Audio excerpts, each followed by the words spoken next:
Welcome to the Mobile Armored Podcast Show, the podcast that transforms into a true crime podcast. I am Adam Moore, alongside my co-host and best friend, PJ McNerney. How's it going, PJ? I'm doing well, man. I'm excited. This is a really good one. It is a really good episode of M.A.S.K, I have to say. We've spoken offline about this. There's not too much to rip apart, which is kind of been the foundation of our podcast for the first several episodes. So we're taking a turn, everybody, but we're looking forward to it. I want to say hi to all our listeners. This is the second podcast we're recording since we released it out into the wild, and we have a great group of hardcore fans. Hi, Dan Rosenstein. Wishing you all the luck with your pinball podcast, which we can't wait to listen to and cross-promote. But let's dive right in, shall we, to M.A.S.K Episode 8. It's called The Roteks. Venom steals a swarm of metal-eating bugs secretly developed by the military. So first, before we even dive into the story, the animation in this episode is different and particularly good. And I haven't watched ahead yet, so I'm not sure if they lock into this animation style and continue with it, but it's really good. It is really good. And I decided to go back again and rewatch it, and they're doing some really complicated shots where they're like changing the angle of the camera. And just to be sure, folks, you might take it for granted today because 3D animation makes this so much easier. But to try and do it well for hand-drawn 2D animation is really tough. And I think we should give a lot of credit to the care and just energy and dynamism that was put into this episode. I don't want to undersell that. You're right. There's a lot of really good animation in here. And some great character depth, which we're going to dive into as well. So really great work all around. But we open on a campground. Matt, Scott, and T-Bob are out camping in the woods there in an RV camper van. Matt's grilling up hot dogs on the grill while sitting down. And I kind of love this beat where he's sitting down grilling. I personally think he's been drinking and can't stand up straight. Meanwhile, Scott is off playing with a weird remote control. It's his bird caller. And T-Bob jumps out of a bush, and all these birds flock to T-Bob's head. And Scott's like, "Look, Dad, it really works." And Matt replies, "That's great, Scott. Maybe you'll get an A on your science project. Hey, Scott, let's see if your device can call Daddy another brewski, huh?" At this point, I would like to point out that Matt is wearing yet another new outfit, while Scott is wearing, you guessed it, his same old outfit. But Matt's kind of wearing this like blue polo shirt, a rugby shirt with a white collar. PJ, you are wearing that rugby shirt right now. I got it through some clothing service, online service. So I don't know if they were like, hey, this is the Matt Tracker collection. Are you in your 40s? Are you a boy? Do you like watching cartoons? Guess what? We'll give you all of Matt's clothing and 10 copies of Scott's. That's why you have so many blue suits. It's true. I did decide, like, what would Matt be wearing underneath the polo shirt? So if you give me just 1 second. Uh-oh. He is getting undressed. He has stepped off camera. PJ is getting undressed. We don't need to see your pants off. Put your pants back on, PJ. PJ is wearing a t-shirt that says "Best Dad Ever." Because I think this might be what's in Matt's head. Is like, you know what? I'm pretty awesome. I take my kid camping. Look at us. Camping like normal people do in the world. I found it fascinating Matt didn't really care that he was going to get grease on himself. He's sitting down really close to the grill. Who sits down at a grill? Anyway, how do you think Matt's paying for all of his clothes? These are business write-offs, and Scott's are not, however. So that's why he bought out the same outfit 10 different times, apparently, because he blew all the money on T-Bob. Well, speaking of T-Bob, he suddenly complains of something biting him.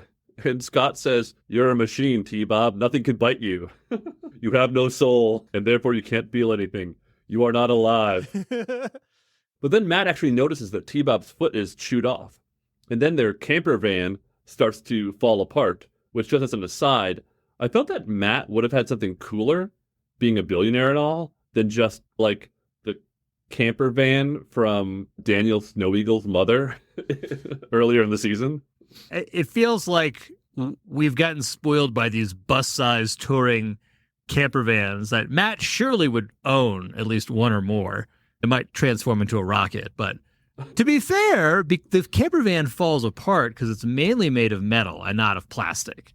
So Matt probably did spring a little bit for like a rugged vehicle, American vehicle made of metal.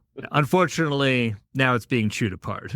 He does like American-made vehicles, the Jeep, the Camaro for sure. Anyways, they discover these like beetle, spider kind of robot bugs eating the camper, which caused T-Bob to totally freak out. And he like transforms to scooter mode and he drives away. T-Bob's been programmed with a survival instinct. Yep. And that survival instinct is overriding any care for anyone else. Throughout the entire episode, by the way, it is his kind of like neurotic thing. Matt tries to use the radio, but he says, Matt Tracker calling Buddy Hawks. A couple questions there. First of all, is someone else ever trying to call Buddy? And does Buddy have another person in his life named Matt? And then finally, is Matt talking on like an open channel? I mean, there's a lot of questions I have about this. Why is Matt calling Buddy in this situation? Yeah, this is a bizarre thing. Because, like, if you see these beetles, Alex is your animal expert. Bruce is clearly your science expert. Buddy's the team mechanic. And I was like, does he want to blame Buddy for the van falling apart at that point in time? Just drops a big hunk of scrap metal in front of the gas station at Boulder Hill. Hey, Buddy, fix this. I was camping with my kid, and now look what you made me do. We cut to the mansion. And my big question is, how did they get there? Do they walk all the way? Or were they just camping in Matt's backyard? Anyways, they're all hanging out in the computer room, Matt, Scott, and T-Bob. And Matt calls the PNA, the Peaceful Nations Alliance. And there's our buddy Dwayne again. And Dwayne reveals that these bugs are called Roteks, and that they were designed in a top secret military lab for warfare. The lab confirmed that one of their colonies had gone missing, and they are due to multiply in 12 hours. All the metal in the world will eventually be destroyed. To which Matt says, M.A.S.K is going into the pest exterminator business. Wow, well, I mean, that could probably make a bunch of money, Matt. If the paramilitary thing doesn't work out, not a bad idea. Matt, there's so many ways your inventions could be used for good, like lifter, jackrabbit for construction. You can do pest extermination as well. But oh my God, this entire scene with Dwayne is crazy when you start to think about it, okay? Now, one bit is the military is working on advanced weapons tech outside of M.A.S.K and even outside the knowledge of M.A.S.K. And this is mind-blowing. And if we take the geography into account, there's got to be some military base that's near the woods in Colorado. Colorado Springs has a major Air Force base, which means they were camping west. Wait, that's near me. It's in Divide or Woodland Park. Let's going back to the Roteks themselves as weapons. They are a pretty awesome weapon system, right? They're crazy. They're autonomous, and they need to get them back because apparently they don't have a kill switch. And if they multiply, that means they can't be stopped in enemy territories. So it's really fucking scary. This is like the AI nightmare that we talk about today, about just AI run amok, but it's nicely encapsulated basically in here. Sure, it's great for taking out Soviet nukes, but it feels like they're missing a feature too. Don't take over the world. Yeah, exactly. The kill switch is missing, and this is definitely a precursor to a Terminator-type world. Guess what happens next? It's everyone's favorite moment in the episode. It's the agent selection scene. So, computer, help Matt figure out which of his friends he should call to help. Number one is Brad Turner. I'm kind of disappointed by this one, I have to say. He's just tuning his guitar again and breaks another string again. Then he kind of shrugs at the audience, breaking the fourth wall, like, what? Yeah, this is an interesting repeat. Thematically, we saw this exact same thing last episode, where he's alone in the recording room. Yeah. He breaks a string. Is this band done with his bullshit? Second is Alex Sector. He has tried to catch a hissing cobra. He gets the call and he just runs away. I assume he was trying to catch the snake so it didn't attack other people, but he just abandons it. There's a great moment in that call scene where he's just looking at it and he just turns around and slams the door behind him. Like a real leave it in a huff, fuck it moment. Go bite someone else. We catch up with Bruce, and he's just doing a Bruce thing. He's playing with some sort of robot arm, to build a house of cards. The dude actually gets paid for this. It's not really realistic. And then when he gets the call, the house of cards collapses, and he has this really dejected look on his face. He's not rushing out of there. It's like, oh, my robot arm house of cards thing didn't work. I'm going to say that he kind of has a bit of a dusty situation going on at work. He hasn't necessarily developed any good toys that I've seen. And whoever he works for that we've seen in that one episode doesn't seem to care about him all that much. I think Bruce is good at a lot of things, but I don't know if toy design is what he's great at. Yeah. Next up, everyone's favorite, Hondo McClane. So Hondo is walking through the library carrying a massive stack of books. He gets the call, and he hands the giant stack of books to some random woman. Like, you could have just put them down on the desk next to you, Hondo. Yet again, another dick move from Hondo. It's the same as the sandwich from a few episodes ago, where he just put it on top of the other guy's sandwich. Like, Hondo, what are you doing? Is this your way of flirting with the woman? Because it's not working. You just gave her like 50 pounds of books and probably a bad back now. What is going on? It's really fascinating because, like, time and time again, we have seen Hondo, like, as an agent, be so upright. Yeah. He's a badass. Like, he is, like, brave. He puts his life on the line constantly. So many call sequences, though, show him being an asshole. Oh, I'm just going to spike the ball. Oh, I'm going to put the sandwich on top. Oh, I'm going to give you this fucking giant pile of books. It's like, hey, man, you know what? Just maybe a little common courtesy. Look, maybe they put up with Hondo because he's just such a good-looking dude. Yeah, he is. They were just like, oh, man, Hondo, you can give me a stack of books anytime. The final member of our team is Buddy Hawk, the mechanic at Boulder Hill. So he is fixing an old VW Beetle, clearly Bumblebee, and he's fixing it for an old couple who are clearly in a rush. He gets the call and he leaves, and the man asks, where are you going? And Buddy's like, I gotta go. You can use that car over there. And what he's pointing to is a bicycle. Another dick move by a M.A.S.K agent. These people are old. They're stranded at Boulder Hill, which we know is in the middle of nowhere. And you want them to ride a bicycle built for two out of there? They're gonna die. What are you doing? It really is remarkable. I know we've just discussed Hondo doing a lot of dick moves, but truly, Buddy still ups the game constantly where he can do an even worse dick move.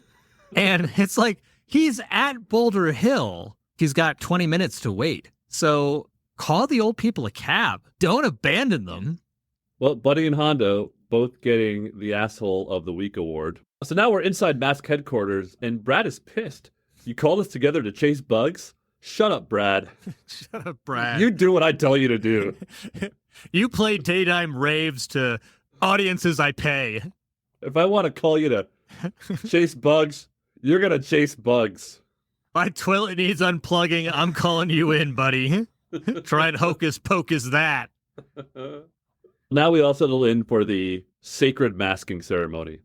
And what I found interesting this time around is that everyone says energize in unison.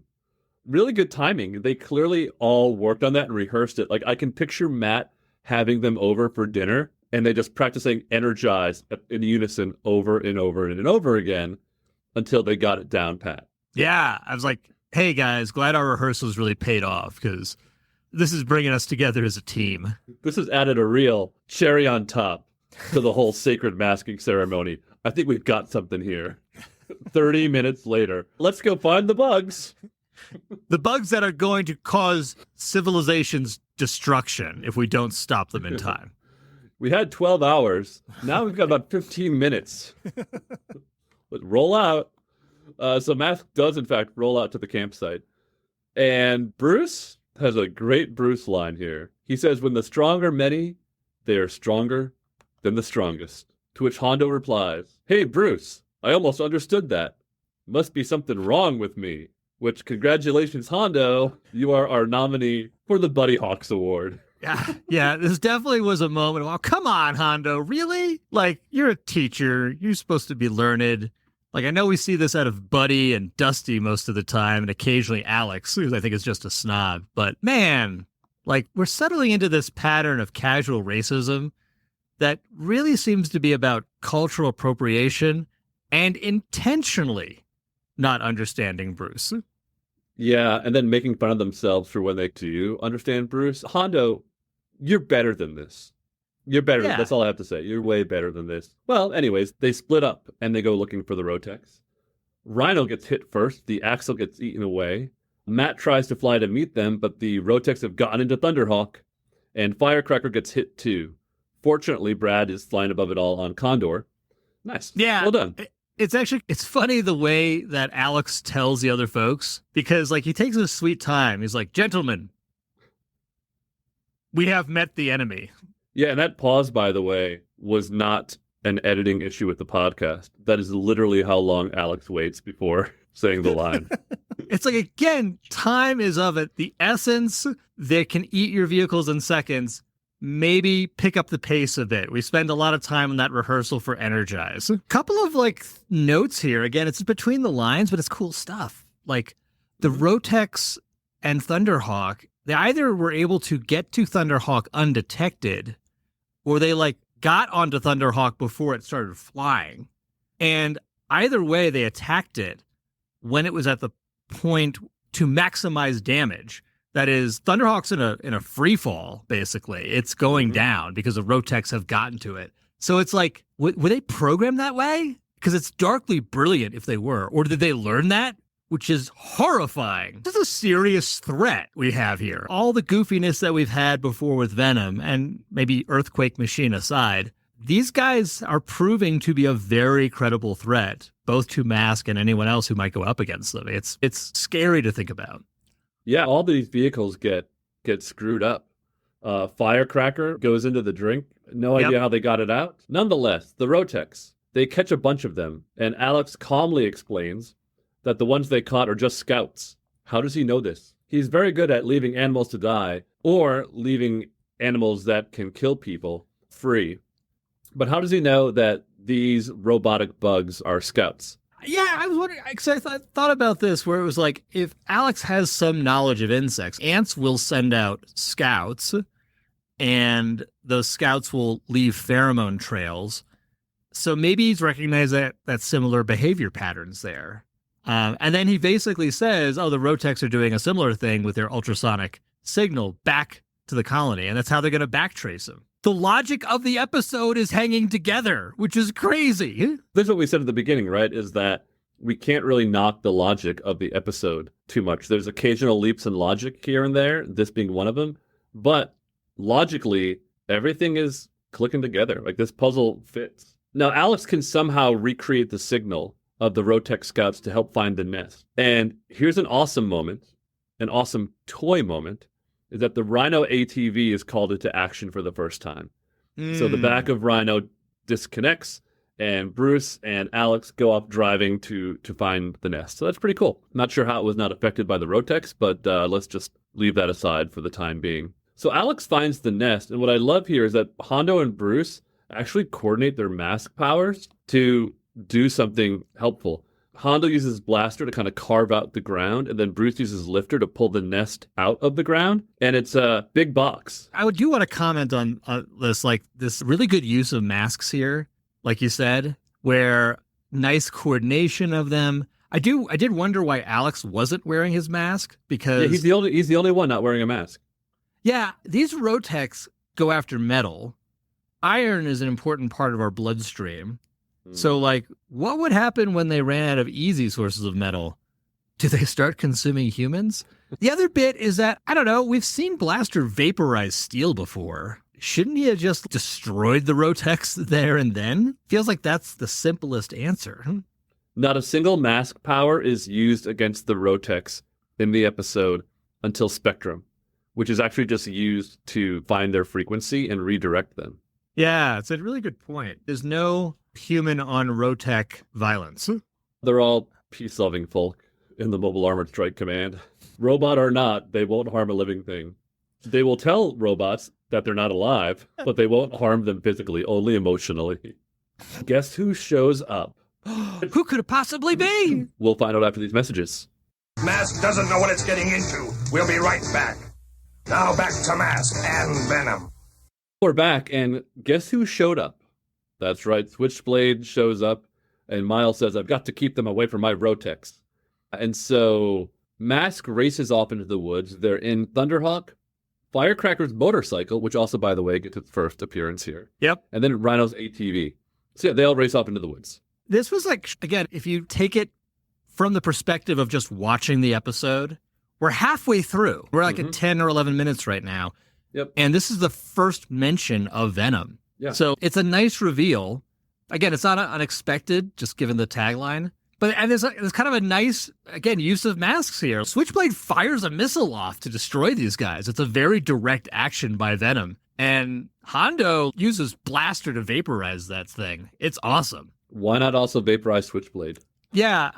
Once again, like, hey, M.A.S.K, maybe we should take care of Venom before they destroy the world with these awful robotic insects. That would end the whole cat and mouse game of M.A.S.K versus Venom, which we know Matt is very invested in. I mean, last episode, we nearly had Venom detonating a dirty bomb. This time they have AI run amok. I think maybe we should consider them a little more seriously now. Well, compared to what's about to happen in season 2. Oh my God. Anyways, so they all start running away. And as Alex is running away, he drops the box of Roteks, which pops open and they all get out. It's like, seriously, man. He didn't even stop to try to put them all back in. He's like, oh, well, it just ran away. Come on. Matt and Brad, Buddy and Hondo just took off without any regard to the safety of that box. So Bruce stuck around to save Alex. And again, this would have been a good place for Alex to have had Jackrabbit on to effect a quicker getaway. So yeah, it's like, put your mask on, man. Yeah.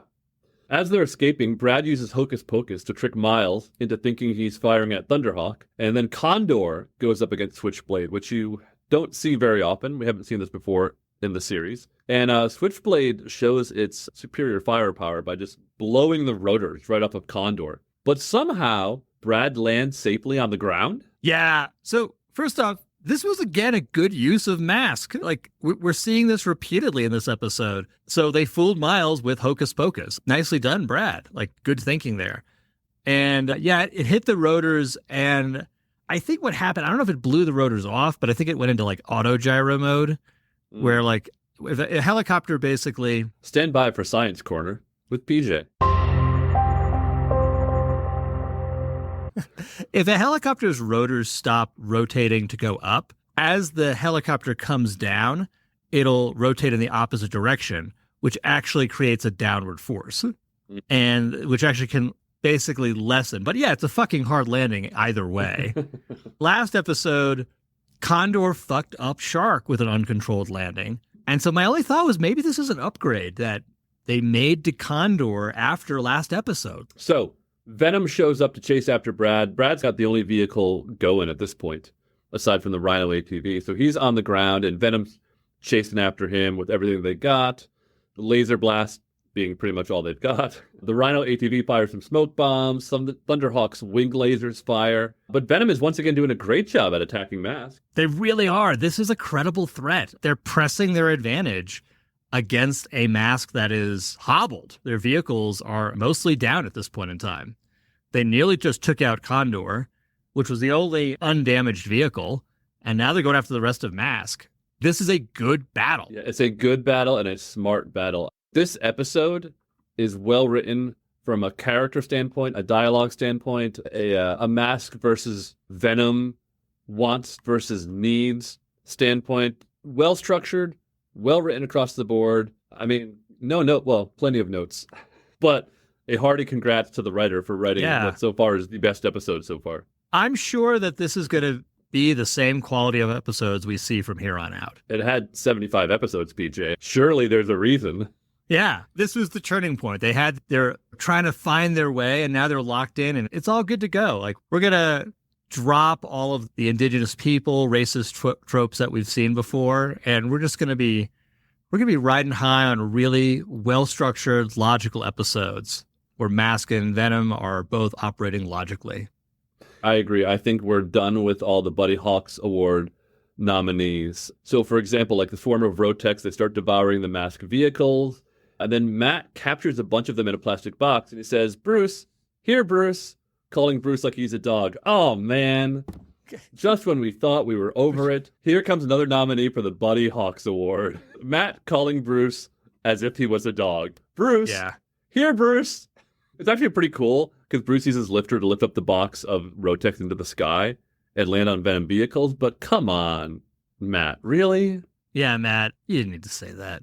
That said, it was a nice attempt by M.A.S.K to try and turn the Roteks against Venom. Like, it's a good plan. Again, they're thinking on their feet and they're pivoting as they need to. Yeah, aside from the casual racism, no notes. Now, Miles uses some kind of signal to draw the Roteks back to his special box, and then he flies away with the Roteks. And Miles explains to anyone who's listening, including M.A.S.K, that he has to get the Roteks to larger living quarters before they multiply. Yeah, I kind of wondered because, like, it's very clear that Miles is on the radio to M.A.S.K explaining this. And I was like, Miles, why are you doing that, man? Are you concerned about their feelings, that if Venom just leaves, that they'll feel bad? Because you don't need to do that. You can just go and do your dastardly plan.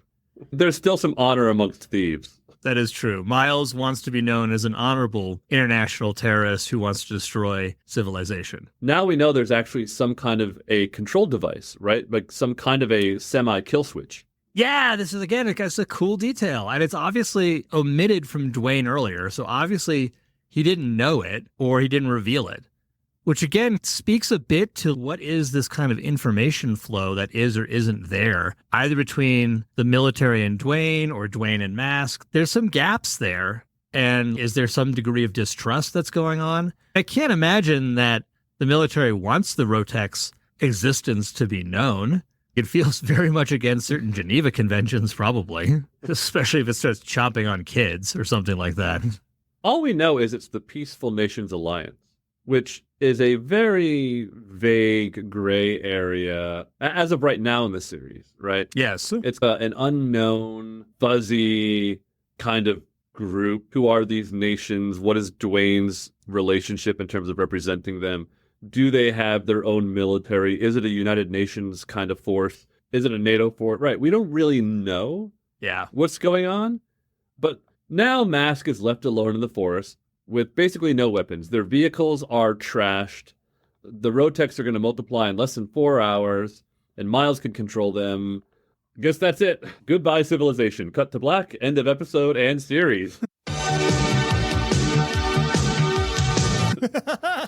Venom wins. M.A.S.K loses. The end. But Matt turns to Bruce and he asks, basically, what can he put together with all they've got left? And Bruce says, pogo stick?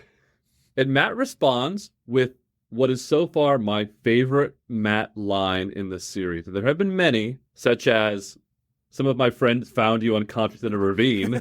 But he responds to Bruce, come on, I need Thunderhawk, Bruce. You can do it. The way he says it, I'm going to drop the line right here in the podcast because you have to hear the way he says it. Come on, I need Thunderhawk, Bruce. I love it.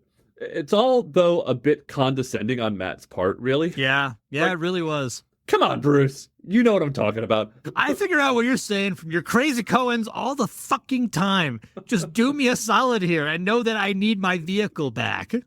But also, Matt, why didn't you just say you needed Thunderhawk? Yeah, it's a good point. Like, why are you playing this game? Look, this is not about your relationship with Gloria. We have to figure out right here and now, like, how we solve this. By the way, I think Matt's under a bit of time pressure because there's less than 4 hours left. Let's do a little math, though, for a second. When he talked to Dwayne, there was 12. What all was going on in the 8 hours in between? Like, how long does that mask ceremony take? We've explained that. It's a solid 2 hours, for starters, and then they probably do a little tweaking of the masks. Meanwhile, we cut back to the mansion, and Scott is searching for T-Bob, who is freaking out about being eaten to death, and Scott finds him hiding in a toy chest. T-Bob has significant trauma at this point in time from having his foot chewed off. And as far as we know, once again, Scott is left alone at home. And now he doesn't even have his support robot to watch after him. Like, he has to watch after his support robot. Oh my God, just so much emotional, like, burden still being placed in this young boy's life. So now we cut back to M.A.S.K, and Matt and Alex are having this casual convo in the back of Rhino. Matt's got his legs crossed and everything. Like, all he needed There's a little cup of coffee. So tell me, Alex, about your life. How are things going? No. How are things really going, Alex? You okay? I know the boa constrictor thing was a little scary. Everything good? Yeah, he just chewed Bruce out. Now he's just like kicking it. Like, Alex, I know you're a science guy. You could probably help out with fixing Thunderhawk, but why don't you just kick it with me and Rhino, put the AC on and just chat? Well, then Matt checks in with Hondo about how Bruce is doing. And Hondo says, well, either he's going to fix it or he's going to blow us all up. He's got some sass, man. Yeah, Hondo's off today. He's under a lot of stress. Probably because Matt won't let him use Blaster to save the day. Yeah, exactly. It's like, hey, Matt, I can destroy the Roteks if you just let me go Cyclops from X-Men on these things. We have 22 minutes to fill, Hondo. If you do that now, we'll have nothing for the final 11 minutes of the episode. Then we cut back to Venom, and Miles explains soon we will have an unstoppable army. And Sly has a great line. He's like, I hate them bugs. They ain't natural. Which I like the depth of character that we're getting from some of this dialogue, with even the Sly and the Dagger characters in this episode. Just really great writing. Dagger actually rags on Sly for not liking the bugs. And Miles gives a good-natured chuckle. He really loves these guys. Miles loves working with these guys, just committing terrorist acts and causing wanton destruction and death and damage.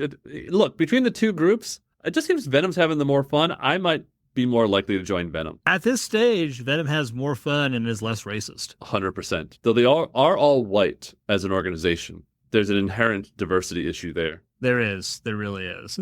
But Miles says, any country that dares oppose us will be instantly sent back to the Stone Age. This is, again, it's accurate. Again, everything we've built up to and know, like this Rotek thing, is a genuine threat to all of humanity. And it's a solid plan from Venom. The one bit, though, that really occurred to me, and because of the sort of the organism nature of these things, whenever you have organisms, they will evolve, they will change. There is this danger, even though we have this notion of a kill switch right now, that if enough generations of Roteks multiply, would they actually lose the ability to kill them? Like, all you need is one bit of code to go off, and then all of a sudden, like, you have Roteks that are uncontrollable at that point in time. No matter how you slice it, the creation of the Roteks was a colossally terrible idea by these military scientists. On paper, it sounds great. In practice, it's the end of human life. It's like nuclear weapons and Roteks. This is not theoretical stuff, or I guess it is, thank God, theoretical, but this is a conversation that AI researchers have today about robots like this run amok. Yeah. So it's prescient in so many ways. And again, a lot of credit to the writers. I, for one, salute our new Rotek overlords. We cut back to the forest here, and now we unveil the repaired Thunderhawk, which uses that sputter and pop sound effect that you've heard from Jalopies in a million different cartoons over the years. And Thunderhawk is legitimately messed up, and they have cobbled this thing together with whatever pieces they could find. And just a little story from my own childhood, maybe inspired by this episode, but I would take my toys apart and reassemble them with parts from different toys, which my mother was very disappointed at, having spent $20-30 on some cool vehicle or some cool transformer, only to see me take it apart with a screwdriver, see if I can put that arm from Optimus Prime onto Thunderhawk somehow. So that's literally what Bruce does. Bruce acts out my childhood fantasies. And then he actually uses Lifter to get Thunderhawk in the sky and then sling him around and launch him into flight, which is actually a really cool idea. We're seeing this synergy of the vehicles and the masks really come together. This is a really smart thing. Another fun moment, too, is when Thunderhawk drops a rocket onto Jackhammer, causing it to kind of like speed away down the road. And then we cut to that old couple from Boulder Hill, like a great callback to the old couple from Boulder Hill, who are hitchhiking. And like Jackhammer just like speeds right by them, and the old man frowns. That's a legitimately funny callback. It's such a nice callback. And again, like, it's tying the episode together really in a really cool way. They actually have the bike with them. So, I mean, either they did take the bike to right away and the tire blew, or they got too tired. Either way, it's a nice little reminder that Buddy's a giant dick. Now, Matt uses Spectrum to try to screw up the Roteks. He's got like the signal that Alex created and put into Spectrum, but it doesn't work. And we actually then have a really cool dogfight between Thunderhawk and Switchblade the best one I've actually seen, where they're trying to like one up each other.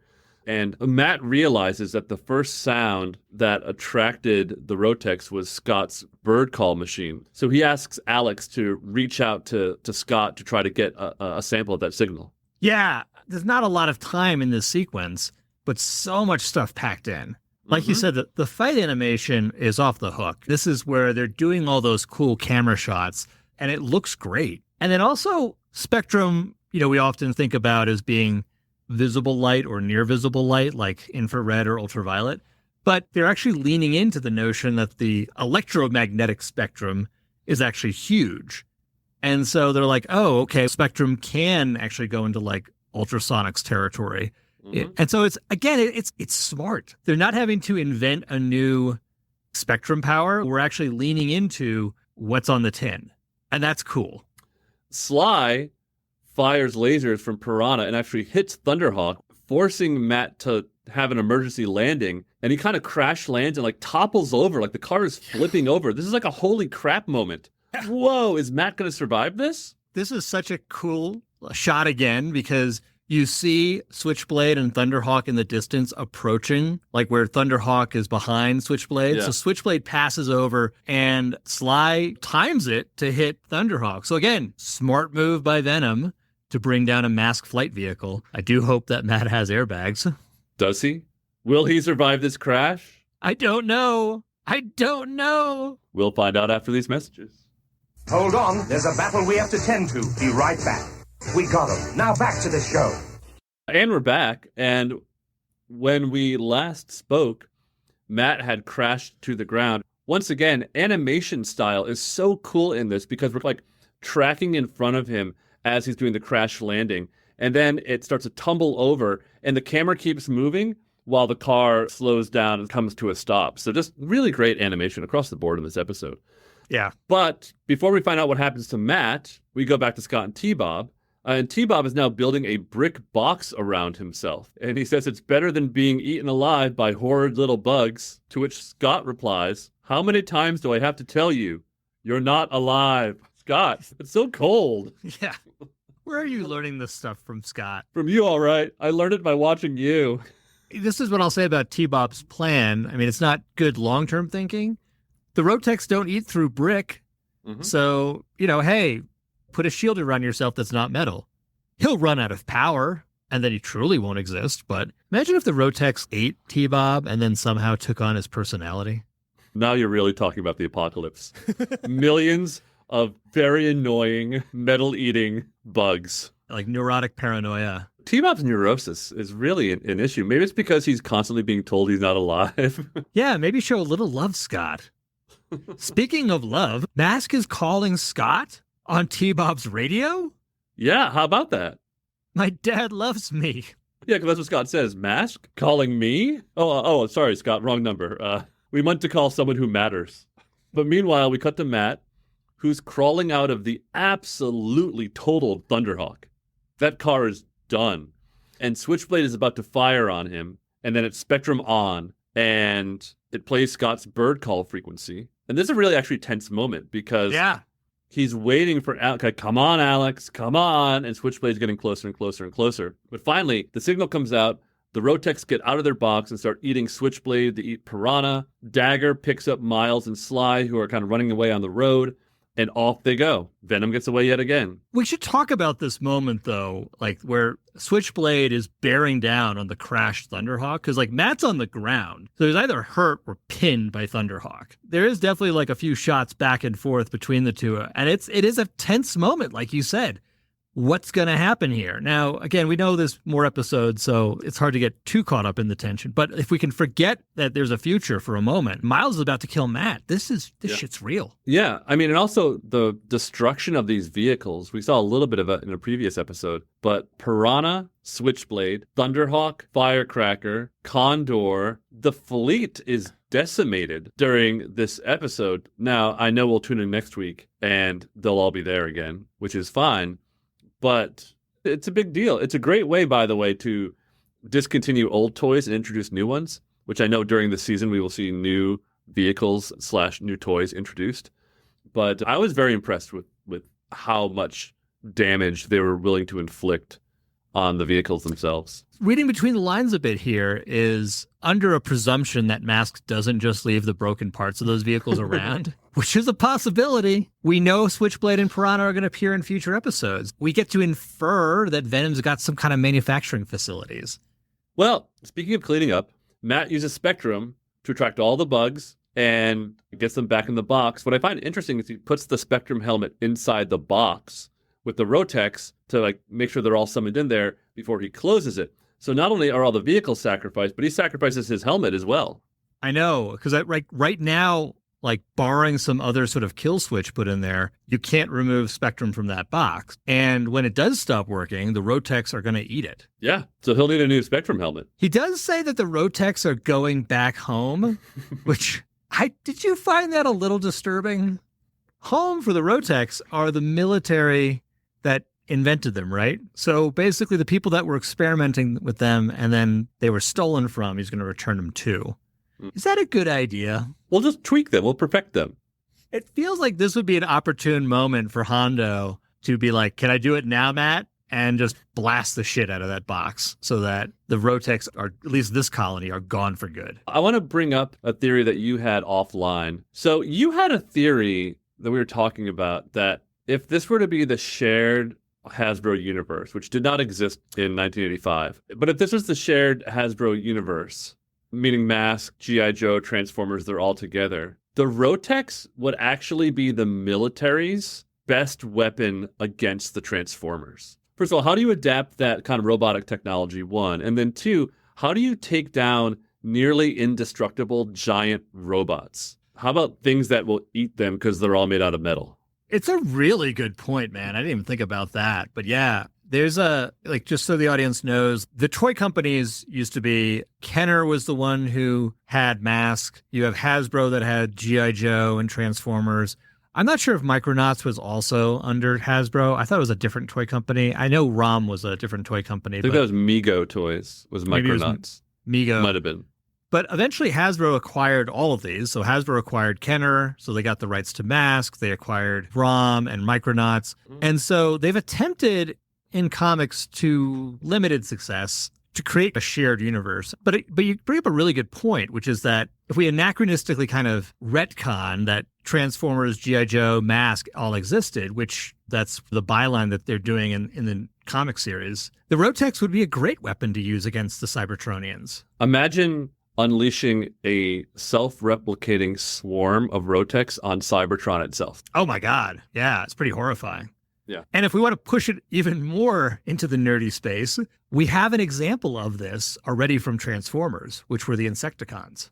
That's right. So great point. Yep. We cracked this case wide open. Wow. Folks, this is breaking news. The Roteks are a derived technology from a downed Insecticon clone. Look, pull over if you're driving. Get off the treadmill if you're exercising. Stop doing whatever you're doing while listening to this pod. Call a friend. Tell them to listen to this episode because we have blown the doors wide open. So now we come to the more you know segment at the end of the episode. Scott and T-Bob are playing with bricks, as you do in the 80s. And T-Bob hammers one with a giant sledgehammer, and he gets hit in the eye. Why are they playing with bricks, and why is T-Bob breaking one? That's a question for another time. But Matt shows up and he says, Scott, I'm glad you were wearing your safety glasses. It always pays to play it safe. And he winks at the camera. Yeah, certainly a lot less intense than last More You Know. But, a couple of notes. Like they talk about they're building an anti-Rotek box. Uh-huh. And it's like, whoa, it actually connects with something inside the episode.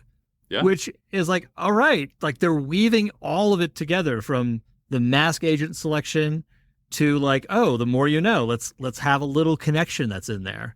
And what I want to point out about this too is that this more you know segment is actually the payoff of the runner storyline of the episode. So the runner of the episode is just Scott and T-Bob's antics while T-Bob is scared of getting eaten by the Roteks. And we cut back to it a little bit. It plays a small role in the story when they need the bird signal. But then it pays off here in the more you know. So it's a very well connected episode from start to finish, right up until this last moment. Yeah, so much credit to the writer or writers on this episode. So solid. And we do have to decide on our Buddy Hawks Award. And I think Hondo gets it.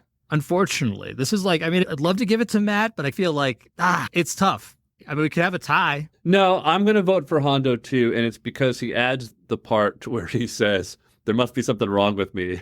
Yeah. So he's adding like insult to injury there. He's really rubbing salt in the wound to it, saying that there must be something mentally wrong with me if I'm understanding the words that you're saying. So I think of the double whammy there. Hondo is our Buddy Hawks Award winner for the week. Congratulations, Hondo. Yeah. I, again, wish it wasn't. I wish it wasn't the case, to be honest, that we find ourselves with the ability to award the Buddy Hawks Award on so many episodes or at all. Like, it's not an award you want to win. I think we do it to highlight basically what the hell was going on in these 80s cartoons. It's not awesome, but let's credit this episode, though. This is a really solid, well put together episode from stem to stern. Smart, logical, doesn't rely on too many leaps of logic. Doesn't involve an indigenous people. Maybe it's a restart, really, to M.A.S.K. Look, as you said earlier, I think you are right about this. And I think that the next episode will prove that. Because M.A.S.K episode 9 is called The Oz Effect. Oh, what's that about? It sounds great. Agreed. And so Venom uses a strange vortex machine to abduct a village of Australia. I can't even get through it. Venom uses a strange vortex machine to abduct a village of Australian Aborigines and forces them as slaves to mine valuable crystal. Oh, my God. Oh, man. Wait, you were just pulling it out. Like, we were ready to, like, go into the sky and, like, really? Are we falling back to this again? Oh, come on.